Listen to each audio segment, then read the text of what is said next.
A rapidly spreading Texas wildfire has killed one person, forced residents to evacuate, cut off power to homes and businesses, and briefly paused operations at a nuclear facility. It has burned 1.1 million acres north of the city of Amarillo, making it the second-largest fire in U.S. history. Texas Governor Greg Abbott issued a disaster declaration for 60 counties. Dry grass, high temperatures, and strong winds have fueled the blaze, which remains 3% contained. In Hutchinson County, one of the hardest-hit areas, Public Engagement Coordinator Deidra Thomas told CNN one person had died in the blazes. The woman was identified by her family as 83-year-old Joyce Blankenship, a former substitute teacher. The Smokehouse Creek Fire, as it has been named, has already razed 1.1 million acres, larger than the state of Rhode Island.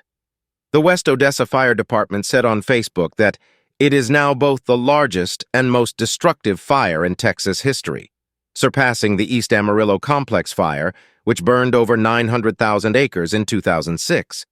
The department also said it is now the second-largest wildfire in U.S. history. There are 5 active wildfires in the state, according to the Forest Service, each burning tens of thousands acres, melting light posts, and reducing buildings to a charred skeleton. The Texas A&M Forest Service said that the winds had diminished slightly, helping to moderate the fire's spread. Rain and cooler temperatures were expected in the state's northern panhandle on Thursday, which may aid efforts to extinguish the blaze. In the meantime, hundreds of firefighters and first responders have been deployed to the affected area, Seth Christensen, the spokesman for Texas Division of Emergency Management, said. The Red Cross opened a disaster center for one of the affected cities and said it would open another on Friday. Governor Abbott also authorized additional state resources on Wednesday to extinguish the fires, including 94 firefighting personnel, 33 fire engines, and 6 air tankers. Wildfires have destroyed homes in Fritch, Texas. Drag button left to see the damage the Smokehouse Creek Fire has caused several towns, a neighborhood in the city of Amarillo, and other communities to evacuate, according to the Forest Service and local law enforcement. The National Weather Service has warned residents near Amarillo to remain indoors with their pets because of the poor air quality. Texas has issued warnings to farmers about the potential impact on agriculture and livestock. The Potter County Sheriff's Office, which includes Amarillo, issued an announcement on Facebook on Wednesday, warning residents of the possibility of a mandatory evacuation.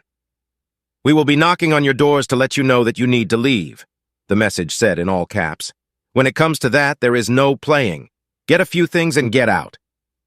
More than 85% of cattle in the state are raised in the Panhandle. Hemphill County Emergency Management Coordinator Bill Kendall said he saw hundreds of cattle just dead, laying in the fields. One historic ranch in the state, the Turkey Track Ranch, said 80% of the 120-year-old, 80,000-acre property has been damaged in the fire. The loss of livestock, crops, and wildlife, as well as ranch fencing and other infrastructure throughout our property, as well as other ranches and homes across the region, is, we believe, unparalleled in our history, the owners said in a statement.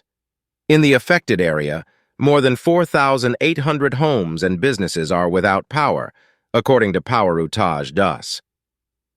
One Amarillo woman told the Texas Tribune she was in the kitchen preparing dinner when the smell of wildfire smoke crept in.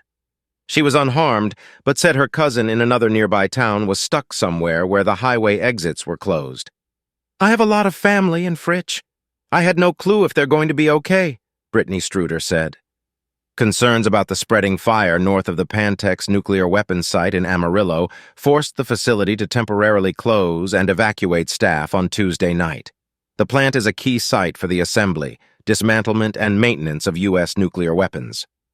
Pantex said on Facebook that it reopened on Wednesday morning as there was no fire within the plant site. Leif Pendergraft, a nuclear safety engineer at the National Nuclear Security Administration production office at Pantex, told a news conference on Tuesday night that an emergency response team had been activated. He added that the plant's own fire department has trained for these scenarios. Unexpected high temperatures have led to wildfires in nearby states, including Nebraska and Kansas. In Oklahoma, just north of the state, over 30,000 acres have burned, and at least 13 homes have been destroyed, according to the Oklahoma Department of Emergency Management. Subscribe for more.